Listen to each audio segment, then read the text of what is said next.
Hello guys, welcome. कैसे हैं यार? बात करें बीकॉम फर्स्ट ईयर में आपका ब्रांच अकाउंट में हमने लास्ट क्लास में स्टॉक एंड डेटर मेथड का इंट्रोडक्शन बताया था। आपको यह बताए थे कि स्टॉक एंड डेटर मेथड क्या होता है। आज के क्लास में स्टॉक एंड डेटर मेथड का एक प्रैक्टिकल क्वेश्चन बताऊंगा आपका। यह देखिए, आपके स्क्रीन पे यह रहा question, stock and debtor method के थ्रू बनाना है आपका, और बेस्ट क्वेश्चन है यार, ज्यादा एक्सप्लेनेशन के साथ में इस क्वेश्चन को सॉल्व करेंगे। चलिए ध्यान दीजिए, बनाते हैं। हाँ बच्चे, समझिएगा आप ध्यान से। देखिए, स्टॉक एंड डेटर मेथड आसान है, टफ नहीं है, थोड़ा सा लॉन्ग है। देख रहे कितना सारा अकाउंट हमने बना के रख दिया। देख रहे, stock account, good supply account, expense account, debtor account, stock reserve account, branch adjustment account और ब्रांच अकाउंट। क्लियर? तो यहाँ पे ब्रांच मतलब हेड ऑफिस, ब्रांच में होने वाले अलग अलग टर्म्स को एनालाइज करने के लिए ऐसा स्टॉक एंड डेटर मेथड का यूज करते हैं। ठीक है? और आपके एग्जाम में ना क्वेश्चंस रहेंगे भी, तो थोड़ा स्लोली समझिएगा। इससे रिलेटेड लगातार आपका एसएम शुक्ला भी क्वेश्चन बताऊंगा, पहले समझिए। बात करें ब्रांच स्टॉक अकाउंट, मैंने लास्ट क्लास में बताया था कि branch stock account head office यह जानने के लिए बनाता है कि उन्होंने ब्रांच को कितना का गुड्स सप्लाई करा है, कितना का स्टॉक बचा हुआ है, कैसा है, कितना स्टॉक उनके एडजस्टमेंट में बचा हुआ है, यह जानने के लिए स्टॉक अकाउंट बनाता है। जिसमें देखिए, सबसे पहले ओपनिंग स्टॉक 4000 का किया था। ठीक है? गुड्स सप्लाई किया हेड ऑफिस के द्वारा 19000। हाँ, तो यहाँ पे आपका गुड सप्लाई 19000 का दिया। ठीक है? कस्टमर क्या किया कि आपका 100 रुपया का गुड्स वापस कर दिया। अब यार, ब्रांच अपने कस्टमर को सामान बेचा होगा और कस्टमर 100 का सामान वापस कर दिया, तो वापस इसके स्टॉक में आ गया ना ब्रांच के, तो यह 100 रुपया का आ गया। अब टोटल स्टॉक ब्रांच के पास 23100 रुपया का स्टॉक था ब्रांच के पास में। क्लियर? हेड ऑफिस यह कैलकुलेट किया कि हमारे जो ब्रांच है उसके पास 23100 का स्टॉक है। अब ब्रांच कैसे कैसे स्टॉक को खर्च कर रहा है, देखिए 17400 का स्टॉक ब्रांच बेच दिया, 3600 का स्टॉक ब्रांच उधार बेचा, ब्रांच हेड ऑफिस को वापस भेज दिया 1000 का स्टॉक, 50 का स्टॉक स्पॉइल्ड भी हो गया। तो यार टोटल 23100 के स्टॉक में इतना स्टॉक का हिसाब किताब मिल रहा है। जो स्टॉक हमारा नहीं मिल रहा, हमारा बैलेंसिंग क्लोजिंग स्टॉक हमारा 1050, जितना का स्टॉक अभी हमारे पास बचा हुआ है, कोई दिक्कत नहीं। अब देखिए गुड्स सप्लाई वाले में, गुड्स सप्लाई वाले में हेड ऑफिस ब्रांच को 19000 का गुड्स सप्लाई किया था। क्लियर? और ब्रांच हेड ऑफिस को 1000 का गुड्स रिटर्न कर दिया।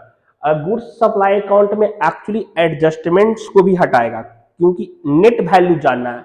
नेट वैल्यू, क्योंकि यह वैल्यू में तो इनवॉइस प्राइस 25% शामिल है, तो 19000 का 25/125, लोडिंग 3800 शामिल था, और यहाँ पे रिटर्न वाले में लोडिंग 200, दोनों का इनवर्स साइड में रिकॉर्ड कर दिए। तो बैलेंसिंग में हम लोग का एक्चुअल जो गुड्स सप्लाई हुआ 14400 का यहाँ पे निकल गया। क्लियर? यह एनालाइज करने के लिए बनाता है हेड ऑफिस, ब्रांच को एनालाइज करने के लिए, ट्रांजैक्शन को एनालाइज करने के लिए स्टॉक एंड डेटर मेथड का यूज करता है। क्लियर?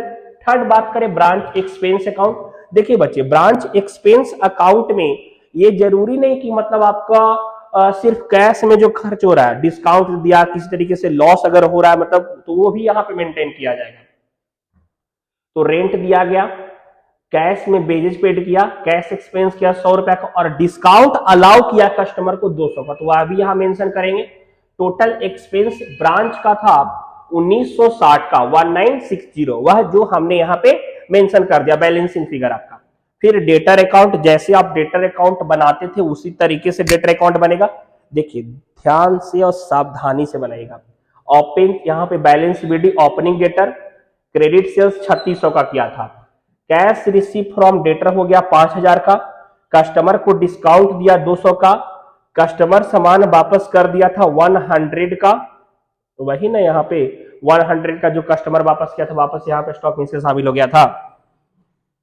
आगे फिर यहाँ पे बैलेंसिंग फिगर निकाले तो हमारा क्लोजिंग डेटर आ गया 300 रुपया का, क्लोजिंग डेटर हमारा कितना आ गया 300 का। डेटर अकाउंट कंप्लीट हो गया। उसके बाद स्टॉक रिजर्व अकाउंट बनाएंगे हम लोग अपने एडजस्टमेंट को जानने के लिए।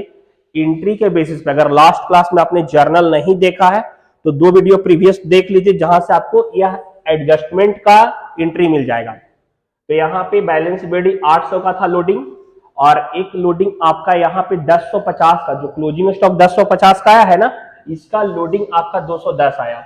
बैलेंसिंग आपका दोनों तरफ 1010 और 1010 का आ गया।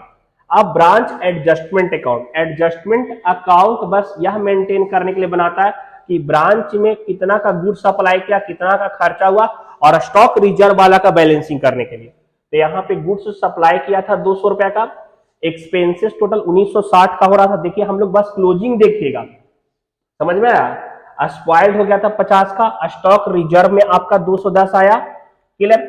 यहाँ पे स्टॉक रिजर्व में एक जगह आपका 800 आया, और गुड्स सप्लाई का देखिए यहाँ पे लोडिंग 3800 का था, वो एडजस्टमेंट था आपका, या 3800 का।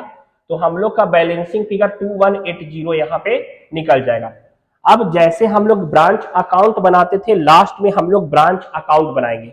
यहाँ पे ओपनिंग स्टॉक 4000 का था, ओपनिंग डेटर 2000 का था, गुड्स सप्लाई 19000 का किया है, कैश एक्सपेंस 1760। 1760 कैसे समझिएगा आप, इसके पहले ब्रांच अकाउंट को याद कीजिए बच्चे। ब्रांच अकाउंट में जब हम बता रहे थे तो कभी भी हमने डिस्काउंट नहीं लिखते थे, या डिस्काउंट जो है यह कभी भी ब्रांच अकाउंट में मेंटेन नहीं करते थे। तो कैश में रेंट, वेजेज और सन्ड्री एक्सपेंस जो आपका है, तो वह मिलाकर के 9 7 16 1760, यही 1760 हमने यहाँ पे लिखा है, क्लियर। लोडिंग हम लोग निकाले हैं गुड्स रिटर्न का, लोडिंग हम लोग निकाले हैं यहाँ पे क्लोजिंग स्टॉक का 1050, जो हम लोग का क्लोजिंग स्टॉक था ना यहाँ पे, उसका क्लोजिंग स्टॉक का लोडिंग, क्योंकि क्रेडिट साइड में क्लोजिंग स्टॉक लिखा था, उसका लोडिंग डेबिट साइड में आएगा, वह लिखे। और फिर cash sales, cash receive from debtor, goods spoiled हो गया 1000 का, गुड्स यहाँ पे सप्लाई का लोडिंग निकाले हैं, ओपनिंग स्टॉक का लोडिंग निकाले हैं, क्लोजिंग स्टॉक का वैल्यू लिखे और क्लोजिंग डेटर का वैल्यू लिखे, बैलेंसिंग करके हम लोग का प्रॉफिट एंड लॉस 2180 आ गया, और यह हमारा आंसर हो गया, क्लियर। थोड़ा सा लॉन्ग है, अच्छे से रिकॉर्ड कीजिए, और अगर नहीं समझ में आया तो वापस प्लेबैक करके देखिए। अगर आपका भी कुछ पर्सनल क्वेश्चन है तो आप हमें मेल कर दीजिए, आपके डिस्क्रिप्शन में मेल आईडी दिया हुआ है, आप हमारे इंस्टाग्राम पे भी मेल कर सकते हैं, वहां भी आप पिक्चर स्क्रीनशॉट करके अपना भेज सकते हैं बुक का, तो वहां भी सॉल्व कर दूंगा आपका। तो यह आप राइट डाउन कर लीजिए। मिलेंगे नेक्स्ट क्लास में एसीएम शुक्ला के प्रैक्टिकल प्रॉब्लम के साथ में बच्चे, क्योंकि उसी का प्रैक्टिकल प्रॉब्लम मैं आपको पढ़ाते जा रहा हूं ताकि एक कॉन्सेप्ट के साथ चलूं, clear. Stock and debtor method आज के क्लास में यहीं तक, मिलेंगे नेक्स्ट क्लास में, बाय, सी यू।